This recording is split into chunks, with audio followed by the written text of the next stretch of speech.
Quando a dívida é do casal ou de apenas um dos cônjuges? Há pouco, o Judiciário de São Paulo autorizou o bloqueio de uma considerável quantia das contas de uma celebridade em virtude de uma dívida contraída inicialmente por seu marido, um famoso cantor de funk. Sabe-se que o casamento transcende os aspectos pessoais, alcançando o âmbito patrimonial dos cônjuges. No direito, os efeitos do casamento dependem em parte da vontade dos nubentes e, em grande medida, da incidência das normas previstas na legislação civil. Antes de celebrado o casamento, os nubentes podem estipular, quanto aos seus bens, o que lhes aprouver. Isso porque o regime de bens entre os cônjuges começa a vigorar desde a data do casamento.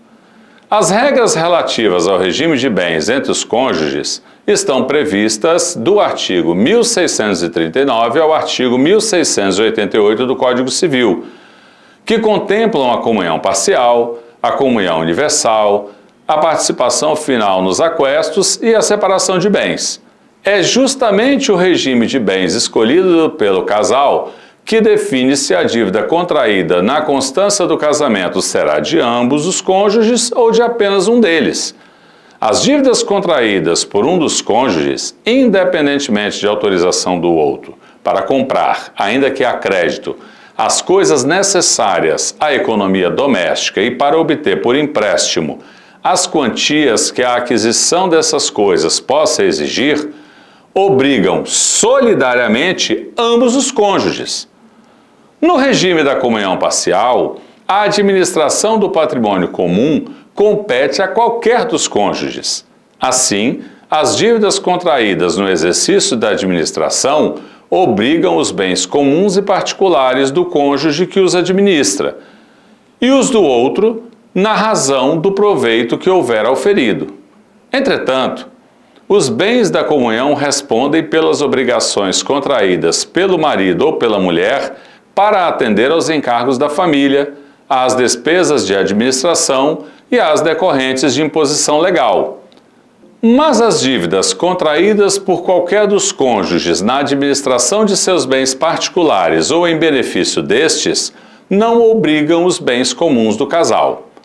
Observa-se um cenário bastante distinto se o regime de bens escolhido foi o da comunhão universal, caso em que todos os bens de ambos os cônjuges se comunicam e se dividem por igual, exceto previsão legal, independentemente de sua origem, de terem sido adquiridos antes do casamento ou de terem sido adquiridos a título oneroso por apenas um dos cônjuges. As dívidas do casal que escolheu o regime da comunhão universal, contraídas na constância do casamento, são de responsabilidade de ambos. Também respondem os bens da comunhão pelas dívidas contraídas antes do casamento, caso se revertam em proveito comum ou se provierem de despesas com seus preparativos. Se o casal escolheu o regime da participação final nos aquestos pelas dívidas posteriores ao casamento, contraídas por um dos cônjuges, somente este responderá, salvo prova de terem revertido parcial ou totalmente em benefício do outro. Por fim, nos casamentos sob o regime convencional de separação de bens, firmado por meio de pacto antinupcial, cada cônjuge conserva a propriedade, a titularidade e a responsabilidade pela administração de seus bens próprios, não havendo comunicação patrimonial. Assim, pelas dívidas contraídas por cada membro da sociedade conjugal, respondem seus respectivos bens particulares. Entretanto, ambos os cônjuges são obrigados a contribuir para as despesas do casal na proporção dos rendimentos de seu trabalho e de seus bens, salvo estipulação em contrário no pacto antinupcial.